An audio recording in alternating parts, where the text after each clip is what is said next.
Salut les cathos, j'espère que vous allez bien, j'espère que vous avez passé une bonne semaine.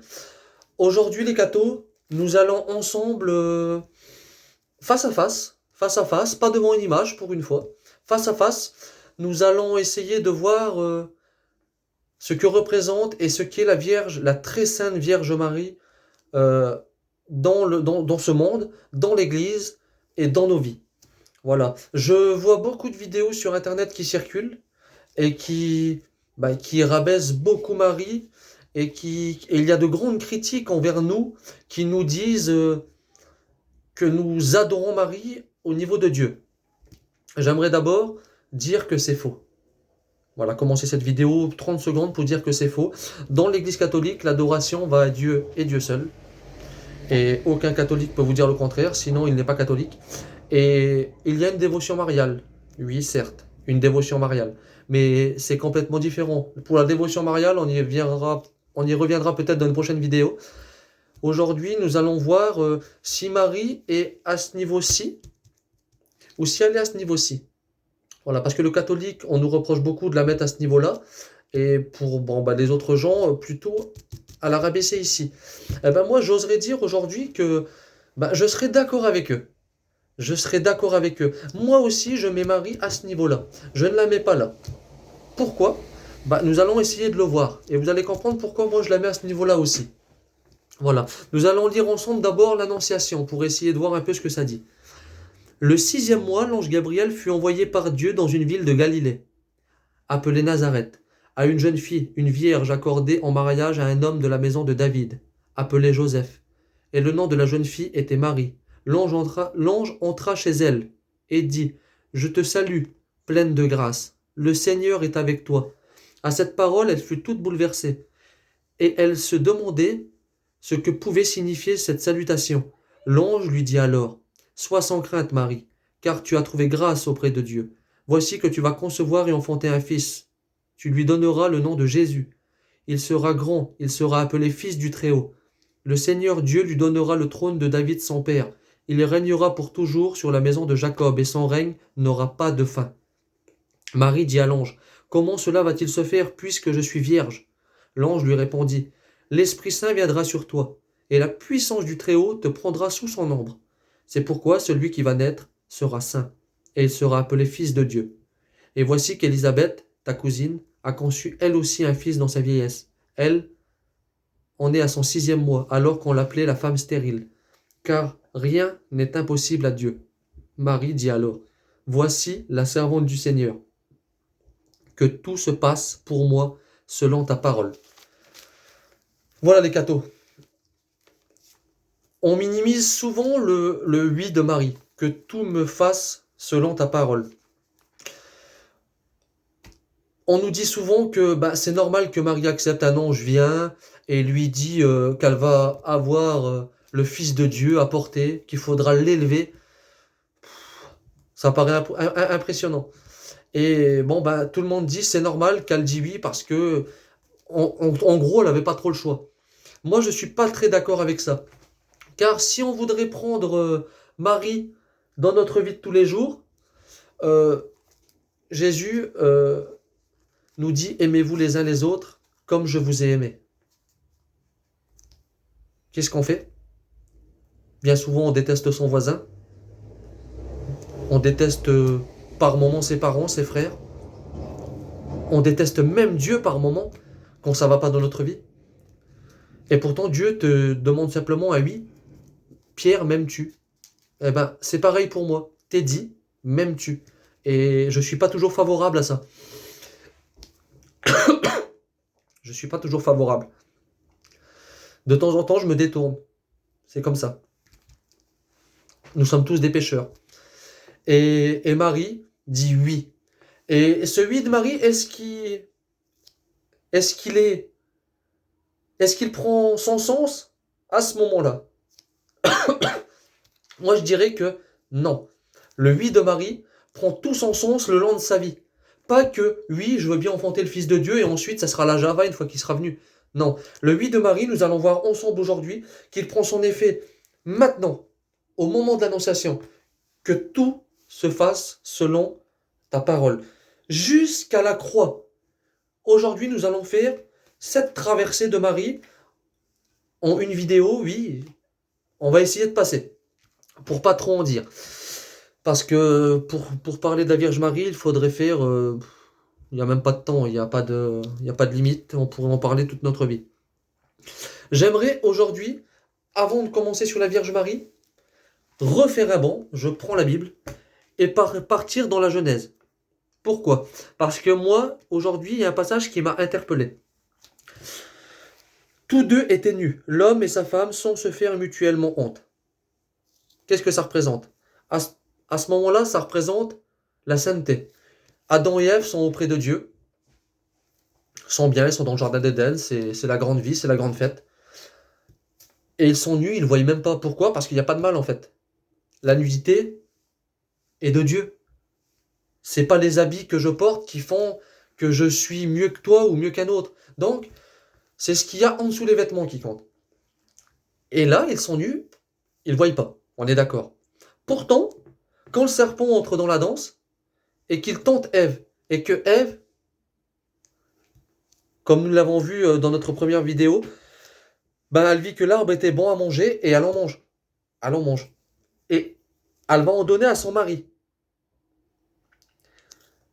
Et quand ils en mangent tous les deux, qu'est-ce qui se passe? Ben, nous voyons un peu plus loin que leurs yeux s'ouvrent et qu'ils se voient. Ils se voient et ils voient qu'ils sont nus. Qu'est-ce qu'ils font? Aussitôt, ils cherchent à cacher cette nudité. Donc, ils se font des vêtements, feuilles de je sais pas trop quoi, et ils se cachent comme ils peuvent. Et en fait, on comprend pourquoi ils essaient de se cacher, parce qu'ils savent que Dieu arrive. Et ils veulent se cacher de ça, parce qu'ils ont honte de ce qu'ils ont fait, ils ont désobéi à Dieu, et ils savent que c'est mal. Ils savent très bien. Quand Dieu arrive, bon, bah, c'est pas tout à fait comme ça, mais Dieu joue un peu avec eux, parce qu'il sait déjà ce qu'ils ont fait. Dieu sait déjà ce que tu fais, avant que tu l'aies fait. Donc, Dieu, quand il vient, il n'est pas surpris, il sait déjà. Mais il leur demande, pourquoi vous cachez-vous? Et là, ils expliquent, bon, ils essayent de se débattre comme ils peuvent, en expliquant que le serpent les a trempés, etc. Et nous voyons que, malgré ça, Dieu, ben, il voit. Les habits que vous savez faire, là, c'est bien, vous savez cacher, mais la nudité, seul moi peux la recouvrir. Seul moi peux la recouvrir, seul moi peux recouvrir cette nudité. N'essayez même pas de la cacher. Ton péché, tu peux pas le cacher. Tu peux le cacher à moi. Moi, par exemple, là, je peux vous dire, moi, je suis saint. Je peux vous cacher mon péché. Pourquoi? J'ai été baptisé. Le péché originel, moi, Dieu me l'a effacé. Derrière, là, je peux vous dire, moi, je ne pêche plus. Mais ça, c'est un gros mensonge. On est d'accord. C'est un gros mensonge. Et, et Dieu nous dit, ta nudité, ton péché que tu commets, tu ne peux pas le cacher. C'est pourquoi que Dieu, bah, pour les racheter un peu et leur montrer que bah, il va quand même les accompagner, qu'est-ce qu'il leur fait? Il leur donne, le Seigneur fit à Adam et à sa femme des tuniques de peau dont il est revêti. Seul Dieu peut cacher ton péché. Dieu, à ce moment-là, ne leur efface pas le péché d'Adam et Ève, le péché originel. À ce moment-là, Dieu les couvre pour les accompagner dans leur vie, pour qu'ils n'ont plus à souffrir de ce qu'ils ont fait. Dieu leur dit, en quelque sorte, voilà, je vous habille, cette nudité, vous l'avez dans votre cœur, je vous avais dit que vous mourrez, donc vous passerez par la mort, mais en tout cas, moi, je vous accompagne. Je vous mets ce vêtement qui prouve, qui vous montre que moi, je suis toujours avec vous. Et ce qui m'a interpellé, c'est que, bon, bah déjà, je vais vous sortir le passage qui nous montre que nous passons tous par cette mort d'Adam et Ève. Voilà les cathos. Donc dans Romains 3, 23, il est écrit, car tous ont péché et sont privés de la gloire de Dieu. Donc on est d'accord que tous, Adam et Ève, et tous ont péché. Moi, toi, ma mère, mon père, tous, mes enfants ont péché et sont tous privés de la gloire de Dieu. Dieu parle du péché originel. Et à ce moment-là, bah, comment dans ces cas-là, Marie pourrait avoir enfanté Jésus et que Jésus peut naître sans péché? Regardez ce qu'il est écrit dans Job 14,4. Qui fera sortir le pur de l'impur? Personne. Personne. Pas ma femme, pas ta femme, pas ma mère, pas Marie. Personne ne peut faire sortir un être pur d'un être impur. Personne. Donc, si on suit la Bible, si on suit les écrits, on est d'accord que là, tout de suite, Jésus est pécheur. Jésus naît du péché originel. C'est clair quand même. C'est clair. Parce que le développement est là. Les passages sont là. Si on se sert de la Bible seule et qu'on développe ça, Jésus est pécheur. On est d'accord que là, j'ai même pas besoin de faire une vidéo pour nous démontrer que Jésus n'est pas pécheur. J'espère qu'on n'en est pas dans ce monde arrivé à ce point-là. J'espère que tout le monde, quand même, est conscient que Jésus n'est pas pécheur. J'espère qu'on est conscient de ça. Mais comment, dans ces cas-là, peut-il être sorti de Marie alors que Marie est une pécheresse? Ça va contre les passages, par contre. Donc, si Jésus n'est pas pécheur et qu'on est d'accord que je n'ai pas besoin de faire une vidéo là-dessus, malgré que, s'il y a des objections, je serais prêt à faire une vidéo pour vous montrer. Mais comment ça serait possible? Automatiquement, on est d'accord que dans l'Annonciation, nous avons eu « Rien n'est impossible à Dieu ». Il y a ce passage dans l'Annonciation. Rien n'est impossible à Dieu. Si tu me dis demain que ça ou ça, c'est pas possible, c'est que rien n'est pas impossible à Dieu. C'est que Dieu a des limites. Il est comme moi, il est limité. C'est pas ce que je crois encore. J'espère, encore une fois, qu'il va pas falloir faire une vidéo pour montrer que Dieu est infini, qu'il n'a pas d'arrêt. Et donc, la Vierge Marie a le péché originel. Eh ben non. Non. Pourquoi? Parce que sinon, Jésus aurait le péché originel. C'est comme ça. Dieu ne va pas contre ses propres lois. Donc, Dieu a été obligé de trouver une solution. Une solution que je vais vous donner, que je vais vous partager. Voilà les cathos. Je vais vous lire un petit texte de mon Théo. Voilà.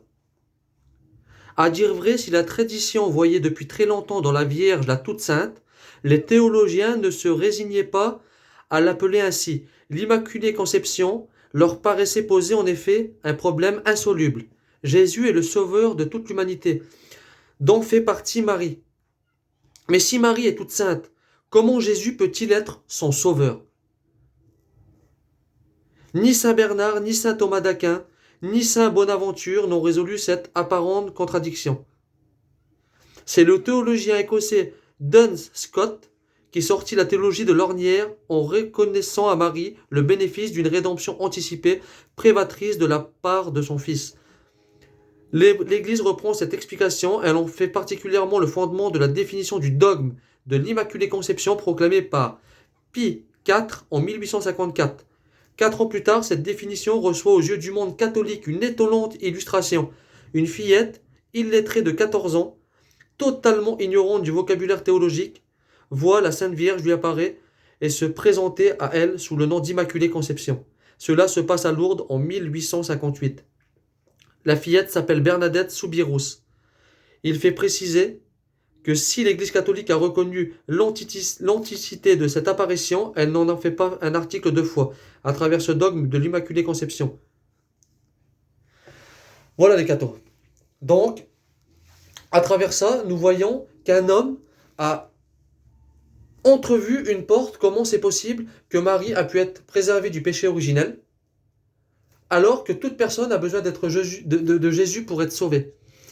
En fait, c'est Dieu qui a préparé tout cela. Donc, Dieu, Jésus, Dieu, qui a préparé tout cela. Et donc, à la fin du compte, Marie est sauvée par Jésus. C'est son sauveur.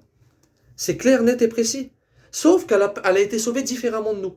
En fait, je vais vous expliquer ce que représente cette théorie. Cette théorie qui est le fondement de la base de l'Immaculée Conception. Hein. Cette théorie, voilà, je vous le mets comme ça.